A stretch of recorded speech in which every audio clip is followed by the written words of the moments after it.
எல்லோருக்கும் வணக்கம். இன்றைக்கி நம்ம என்ன பார்க்க போகிறோன்னா, அதாவது வந்து நம்ம வண்டியில் வந்து கூலண்ட் வந்து நம்ம வந்து டாப் அப் பண்ண போகிறோம்.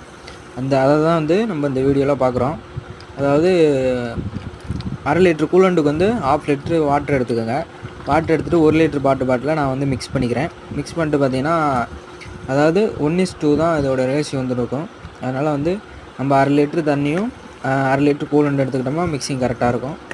பார்த்திங்கன்னா நிறையா பேர் ரேடியேட்டரில் வந்து தண்ணி ஊற்றுவீங்க. அப்படி வந்து ஊற்றக்கூடாது. ஏன்னு கேட்டிங்க அப்படின்னா, அதாவது ரேடியேட்டர் வந்து பிளாக் ஆகிறதுக்கு உள்ளே வந்து நிறையா துரு பிடிச்சி பிளாக் ஆகிறதுக்கு வாய்ப்பு இருக்குது. நான் இது மாதிரி ஒரு வாட்டி மிஸ்டேக் பண்ணி பார்த்தீங்கன்னா, வாட்ரு பம்பு வந்து ஃபுல்லாக ரெஸ்ட் ஆகி பார்த்திங்கன்னா ஜாம் ஆயிடுச்சு. அது மாதிரி ஆகிறதுக்கு வாய்ப்புகள் இருக்குது. யாருமே தயவுசெய்து வந்து ரேடியேட்ரு வாட்ரு இல்லை அப்படின்னா வெறும் தண்ணி ஊற்றாதீங்க.